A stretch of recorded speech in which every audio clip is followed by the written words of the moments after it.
Hello and assalamu alaikum everybody. I'm going to try and talk to you, I'll attempt to explain to you the issues surrounding the census that's going on in Sindh in particular and in Karachi in particular, and why the Pakistan Tehreek-e-Insaf, the PTI, does not agree with the results as being shared by the Bureau of Statistics of Pakistan, and the various issues that surround it. To understand that, we'll have to first go back to the last census, which was conducted in 2017 under Nawaz Sharif's government.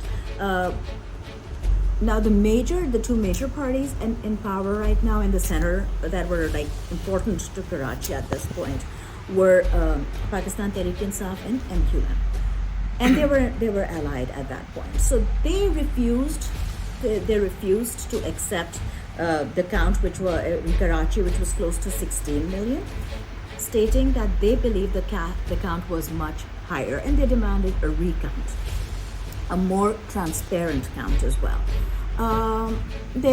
Now, just them not agreeing to these results were causing a few issues. The court intervened, and the court ordered them to sign the agreement to sign the census, which they did. However, in 2018, after Imran Khan's party, after PTI came into power, they passed a bill stating that the next census, instead of taking place 10 years later, would then take place 5 years in 5 years to adjust the change, the correct numbers. Right. So coming back to the present, now the new census, the count starts. Allegedly, and this is from me talking to a couple of people who are in Karachi, people who are very involved with the issues that the people of Karachi face.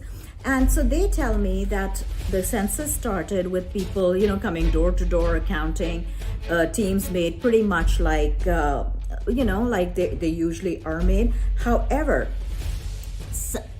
a source says that these teams did not appear to be very knowledgeable about the divisions, about the way the constituencies were built, and they did not know a lot, and they were not doing very thorough counting. So this person gave me the example of their own family, their extended family, who were living in a housing with, say, 2 or 3 floors, and they said that they came into the house, they counted the people on the ground floor, the first floor. They did not count the family. The family on the second floor were out at that point. And they said that they would come back and count, and 2 months on, nobody has come back and counted any numbers. Another source said that they were talking to some people who were who lived in apartments. These were like, say, four floors in the apartment, and each floor had, say, 4 units, 4 house. So the first floor, they would come and count the numbers, the heads on all 4 units on that floor. On the first floor, then they would go on the next one, and they would count maybe only 3 out of 4, maybe skip, and then they would skip a floor, and then go on and skip a few units inside those apartment complexes.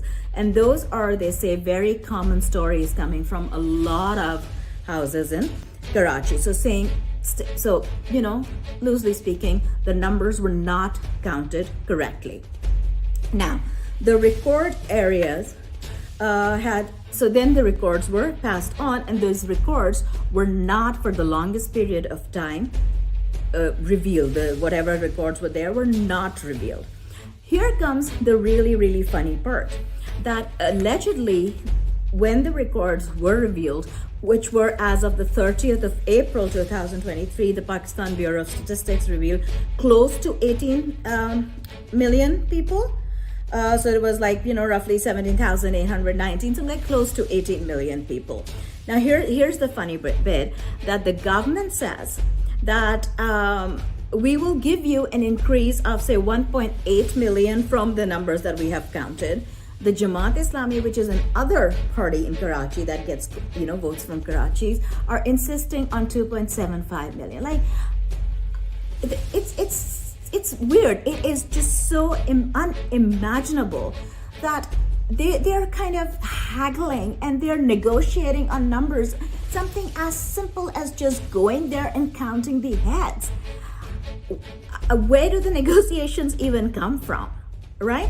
Okay, and then you would probably have heard the term ulti ginti, or like, reverse count. So I'm going to talk to you about that. Now, Arslan Taj from Karachi, PTI's a leader from Karachi, he has taken this case on and he's working on it a lot. And he gives some figures where he states that flood affected people from Larkana. So he's like, Larkana and other places in interior Sindh, after the floods, they had moved to Karachi. They had come to various, more urban centers. Now it's funny because now here are the numbers that I have over here. They say that in Larkana, which is interior Sindh, which is mostly a Bhutto, a People's Party area, has an 1.8 million increase in population, whereas just like a similar increase in the population in Karachi, say 1.7, 1.8, or close to 1.7 million. And it just does not make sense that an urban center that had population migrate to it has less of an increase in population than a place that had people migrating from it. So it just does not make sense. Now, here's the deal. Here is why these numbers are also important. Now, at the politics of it, it's important because if you cut down the number of people, the population of Karachi, that means that it's going to lose seats. There'll be fewer seats from Karachi in forming the provincial assemblies and also in the National Assembly, right? And this would obviously cut down seats that PTI would have, right, from Karachi, so that would affect the seats over there. But that's just the political part of it. There is a bigger socioeconomic issue with it.